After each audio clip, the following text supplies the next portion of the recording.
Le squelette du pied est constitué de 26 os disposés en 3 groupes osseux qui sont d'arrière en avant, le tarse, le métatarse et les phalanges. Donc on commence par le tarse. Il s'agit d'un massif osseux qui occupe la moitié postérieure du squelette du pied. Il est formé par 7 os courts qui sont disposés en 2 rangées, une antérieure et une rangée postérieure. La rangée postérieure comprend 2 os qui sont de haut en bas le talus et le calcaneus. La rangée antérieure, elle se divise dans son tiers externe est présenté seulement par l'os cuboïde. Le 2 tiers interne comprend 2 rangées, une rangée postérieure représentée par l'os naviculaire et une rangée antérieure représentée par les 3 cunéiformes, le cunéiforme médial, intermédiaire et latéral. Donc, on va commencer par le talus. C'est un os court aplati de haut en bas. Il forme le sommet de la voûte tarsienne.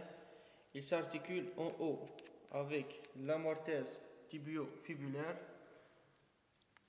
en bas avec le calcaneus et en avant avec l'os naviculaire.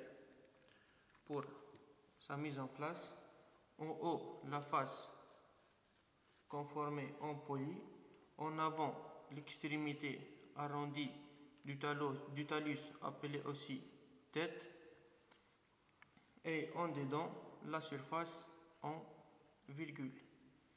Donc dans son ensemble, le talus a une forme cubique, ce qui lui permet d'écrire 6 faces.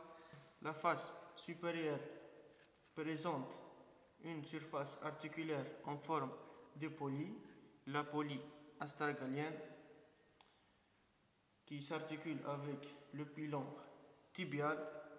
La face inférieure présente 2 surfaces articulaires séparées par une large gouttière appelée sillon astragalien.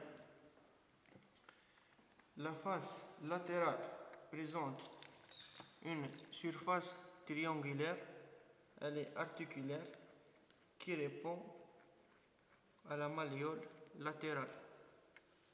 La face médiale présente une surface articulaire en forme de virgule qui répond à la surface de la malléole médiale. Nous reste la face antérieure par laquelle le talus s'articule avec la face postérieure de l'os naviculaire. Le calcaneus, c'est l'os le plus volumineux des os du pied. Il est situé au-dessous du talus à la partie postérieure et inférieure du pied. Donc la mise en place, en haut, la face présentant 2 surfaces articulaires. En arrière, l'extrémité la plus volumineuse. En dedans, une saillie osseuse appelée le sustentaculum thalli. Donc, le calcaneus aussi, il présente une forme cubique. Donc, il va décrire 6 faces. La face supérieure présente 2 surfaces articulaires qui répondent aux surfaces articulaires inférieures du talus. La face inférieure est convexe et rugueuse. La face latérale est plane, elle est rugueuse. La face médiale est excavée en gouttière oblique en bas et en avant, et elle est surmontée par le sustentaculum thalli. La face antérieure présente une surface articulaire qui répond à la face postérieure du cuboïde. La face postérieure du calcaneus donne attache au tendon calcanéen ou tendon d'Achille. Les métatarses. Le métatarse est composé par 5 os allongés. Les métatarsiens qu'on désigne en allant de dedans en dehors, le premier, deuxième, troisième, quatrième et cinquième métatarsien.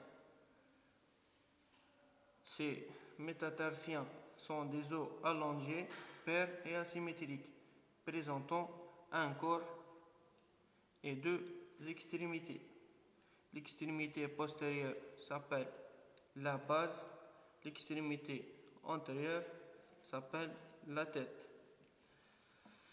Les phalanges, ce sont des pièces osseuses qui forment le squelette des orteils.